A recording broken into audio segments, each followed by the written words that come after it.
Hi, my name is Rebecca Thompson Hitt. I'm the founder and executive director of the Consciously Parenting Project, and this is the Consciously Parenting Podcast.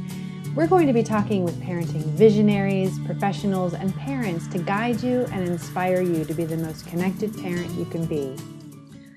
All right. Hi, Rebecca Thompson Hitt here. I'm back with Christy Farr. Thanks for being here, Christy. Thanks for having me. So last week we talked a lot about finding and connecting with our own internal guidance system, our own yeses and our own nos. And we talked about how we can, like one of the things that happens is that we jump ahead and we start thinking, oh, if there's a no here, then what? Because I don't have the skills. I don't know what to do. And I've got a lot of people in my world right now, clients and people in my online academy who are all saying, Rebecca, Uncle Bob is driving me insane and I don't know what to do about it. And I know there needs to be a boundary here. He's telling me how to parent. He's telling me how to, be with my son. He's telling me I'm doing the wrong things. And I know within myself that the way that I'm parenting is a yes. I know that, and I have no idea what to do with Uncle Bob. So can we talk about that today? I would love to talk about Uncle Bob today. The metaphorical Uncle Bob in everyone's life. We all have an Uncle Bob. Yes, sometimes Uncle Bob is your mother-in-law. Sometimes Uncle Bob is your neighbor. Sometimes Uncle Bob is, literally Uncle Bob. Literally Uncle Bob. Yes. What's funny about boundaries is that they're really for us. I mean, we use them to keep ourselves safe. And so sometimes the boundary is an internal one that allows me to let Uncle Bob talk without being affected by it. Right? Yeah. Because that's the easiest boundary to put into place, of like a mental boundary that I put up that turns my brain into a nonstick pan instead of cast iron, and lets whatever Uncle Bob says just come and hit me and slide to the ground. Like those moments are really most easily solved by just letting other people be who they are. It becomes necessary to have external boundaries when maybe those conversations are taking up a really long time. And you don't have time to let that happen. If it's just a one sentence thing every now and then, it's probably easier to just let it go and to look inside of ourselves about why we care what Uncle Bob thinks, or why we can't just dismiss and release whatever Uncle Bob has put on the table. And that's like personal work. That has nothing to do with Uncle Bob. Why can't I just let Uncle Bob be Uncle Bob? Why can't he just have his opinions? It doesn't matter at all in my life. But let's say that Uncle Bob doesn't believe that our kids, maybe we're sugar-free, or maybe we're gluten-free. And Uncle Bob thinks gluten-free is a bunch of hocus pocus, and he doesn't care about that. So he talks to us about it. Well, I think your kids deserve cookies. Well, that's fine. We can ignore Uncle Bob's kids deserve cookies. But when we turn our backs and Uncle Bob's going to give the kids a cookie that has something in it that is against the diet they're on, then we're going to need to do something external. Maybe it's don't leave the kids with Uncle Bob, or, if he can't be trusted, but possibly it's maybe I provide an article or two. Maybe I can sit down and say, I know that you aren't gluten-free, and I know that you don't really even understand the whole gluten-free thing, but I really want you to be able to spend some time with the kids. And I can't do that if you're going to feed them things that I believe to be, hazardous to their bodies. So I'll provide some gluten-free cookies if you will agree to not give the kids things that aren't on their meal plan, right? So that you're taking this other human being and really meeting them with love and respect and honoring that they don't get it, because they don't need to get it. They just need to go by the rules. And then, coming back and just saying, what's on the line here basically is what I'm suggesting, is saying, I want you to be able to spend time with the kids, with just basically saying, you're not going to be able to if we can't find a way to agree on this. That's a boundary. The boundaries don't have to be these big, strong, aggressive things unless it's called for in this situation. So let's say that Bob says, sure, that's fine. I'll give the kids your cookies. And then, he ends up giving the kids the cookies anyway. Well, then that's, you up your game. That's the next layer of boundaries. So I think a lot of us are looking for the simple answer with boundaries. Is what's the thing I say? And it sometimes is as simple as no, or no, thank you, or yes. But more often, you just go inside yourself and figure out what is it that I need to do here to honor this person and take care of my needs or take care of my children's needs. And that line is going to be as many shades of gray as you can find. Every situation, I really think every situation is going to be different. Right. And I really appreciate how you start with yourself. You start with your own, okay, why is Uncle Bob affecting me? Why does it matter what Uncle Bob is saying? That's your own internal work.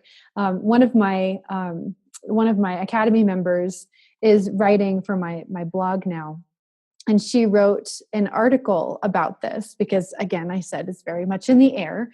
And because we were having a healing story circle, and one of the things, one of their mom brought this up, and then Angèle brought this up, and she said, well, one of the things that I've started doing is just saying, that's interesting. It's like Teflon. It's just, and she said, normally when I say something like that, I'm not committing. I'm not saying, yes, I will move to live in your house for 2 years in Germany while you go off and explore the world, when that's not what's right for my family. Because there's a blog post that she wrote that she talks about that's coming up. And it says something, and she said more than likely they just fill the space again. And so she's not reactive.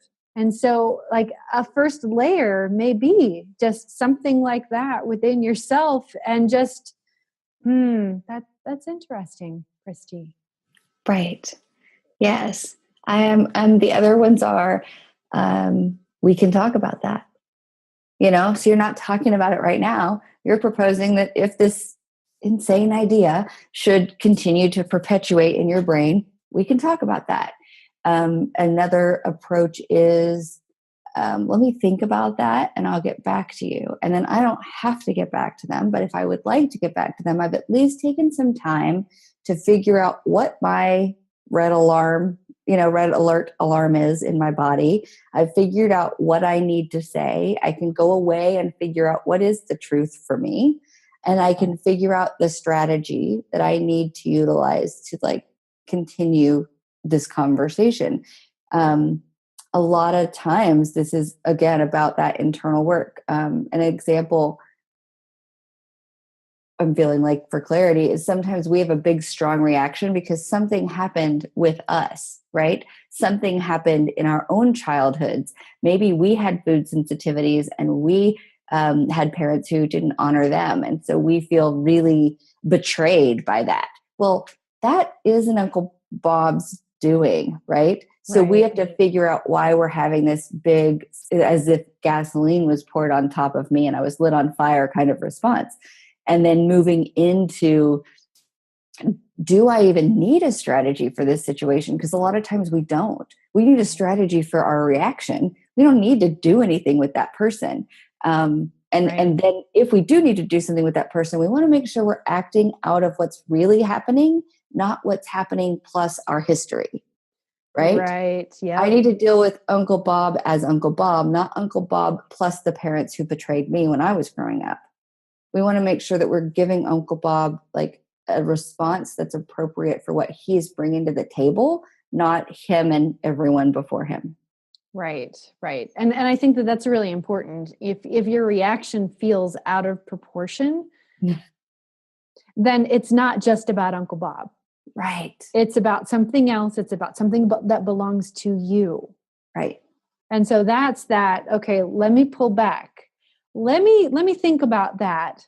Let me pull back, and then let me see what that's about for me. What else did Uncle Bob just stir up in me so that I can actually come back and see Uncle Bob for who he is and what he's actually saying? And then I can decide what I need to do. If there's a boundary or not. Yes.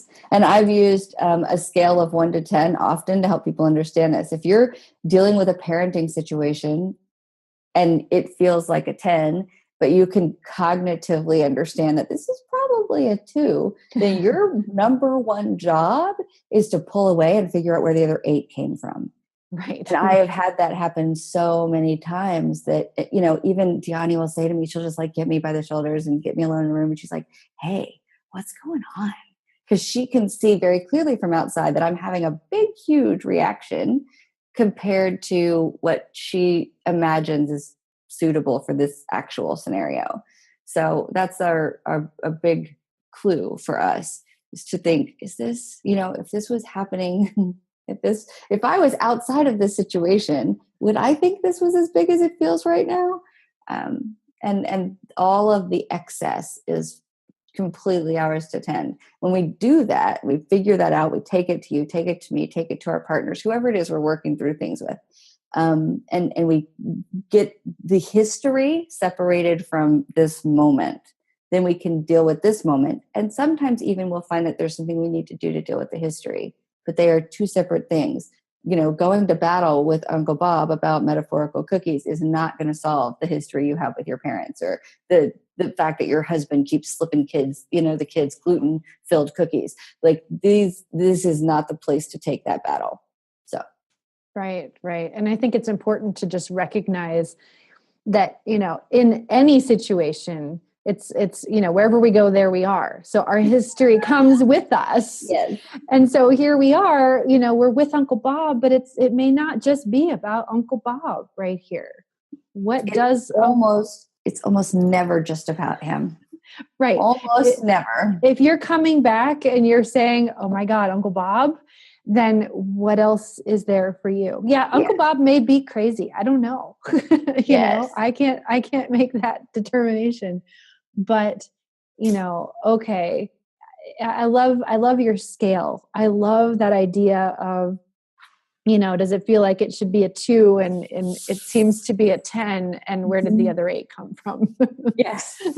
Yes. And again, like, it doesn't, the thing that I caution people that I'm not saying that it's not a thing, because, right, sometimes we have a situation that is a 2 or a 3 or a 4. Maybe it's a 6, like sometimes people,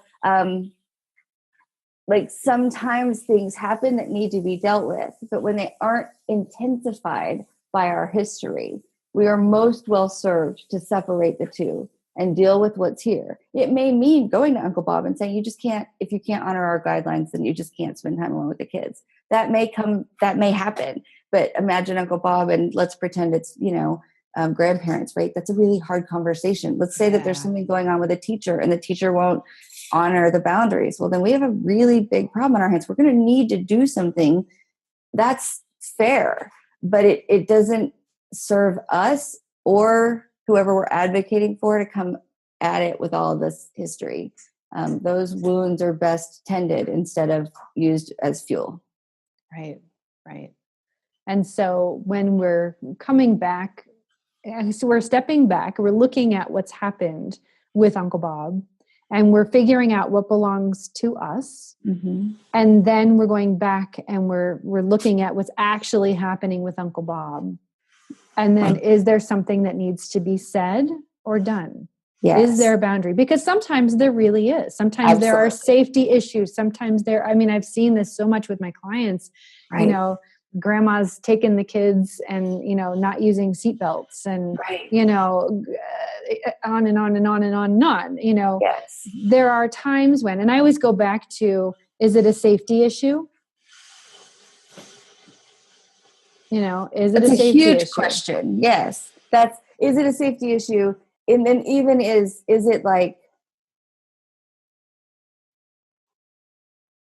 sometimes there are these, I'm thinking about a situation even with my own mom, with my kids, of sometimes she would like to go shopping and stuff with them. And so it's like, how do I teach the kids the values that we have around purchasing things in the world? And for a while, Seth was having a very hard time telling her he didn't like things when they would go shopping. So he would come home with clothes that he wouldn't wear. And I was like, okay, two problems. First of all, now you don't have anything to wear. And second of all, these are wasted, Right. like these things are, we don't buy things we're not going to use. Like we have a family value around that. So I would, like, you need to talk to your grandmother. Right. And then if he couldn't talk to his grandmother because he was a kid, then I could talk to her, or I would facilitate a conversation between them of like, Seth's having a hard time telling you what he wants when you guys go out on, back to school shopping. So it doesn't even have, to me, it's like, yes to safety issues, big, huge yes. But then those other sort of less critical needs and desires, those matter too. Yes. We're talking about our family values. We're talking about teaching these children to be in the world as we desire for them to be. And there are things that I think it's legitimate. It's more than just safety issues to me, because we're preparing them for real life.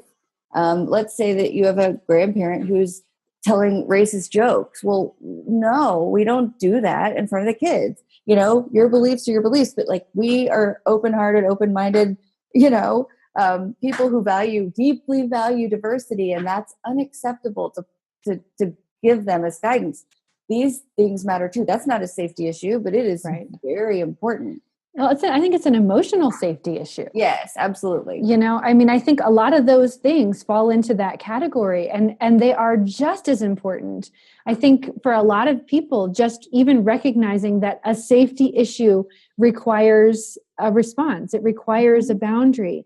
And whatever that safety issue is, whether it's physical, whether it's emotional, if it's something that your alarms are going off and you've looked at it, you kind of pulled back, okay, no, it's not okay to tell racist jokes. And I'm not okay with the grandparents telling these jokes in front of my kids. There's a boundary that needs to go there. Absolutely. Absolutely. It can be tender to do this, but it is vital. And it is, I like when it feels too hard, what I always think is, in a few decades, the kids are going to be in the same position. And I have to show them how to do this for themselves. I have to be willing to do this until they can do it for themselves. If I stand up to my parents, my other grandparents, to the neighbors, to society in a loving and respectful way, then I'm teaching my kids how to stand up for themselves and for others in a loving and respectful way. It doesn't have to be ugly. Sometimes other people have a huge problem with it, but like, I can still show up in the way that's true for me. And I really want them to show up in the world in a way that is powerful like this. And I have to show them. If I won't, then nobody else is going to. Right. I think that that's so important. And I'm so glad that you said that, because really we want our kids to be able to have their own boundaries when you've got, kids who are getting ready to launch. I've got an 18-year-old, I know. and this is the thing. We want them to be able to go out in the world and say, no, actually, that doesn't work for me. Or actually, yes, this is a yes for me, because they have experienced that with us. They have seen us keeping them safe in whatever way that means. And then they can keep themselves safe in whatever way that means. Absolutely. And it's always funny because I've said it about Kira, not as much with Seth, but Kira, who's about to be 18. I have said about her many times that I want her to be a strong, open, like really powerful woman in the world, but could she just submit to me? That would be so handy, That would be great. It would be so great. But, we have a home here that it's okay to speak your truth, and that it's required, Right. And so to be able to feel like I have given her and him the tools they need to go out into the world and to bring the truth and to maybe even be useful to other people, that I feel like I did my job. That's the thing they picked me to do. That's why they came to this particular house, when they were choosing is to prepare them for adulthood, and they need these skills. Absolutely. Absolutely. So we've been talking with Christy Farr, the unruly woman, and we've been talking about Uncle Bob and how to handle situations with outside people where there needs to be a boundary. So next week, we're going to be talking about our kids. Because really, just like you were starting to say, we want to raise these powerful, people who are able to set boundaries and who are able to, be amazing in the world. But we want them to submit to us. Could they just, just a tiny bit of, can you just please just do what I say? Yeah. Just help us out. Yeah. So next week, we're going to be talking about boundaries within our families and how to bring those in with love and respect. So we'll talk to you next week. I'm looking forward to that. For more information, please visit consciouslyparenting.com.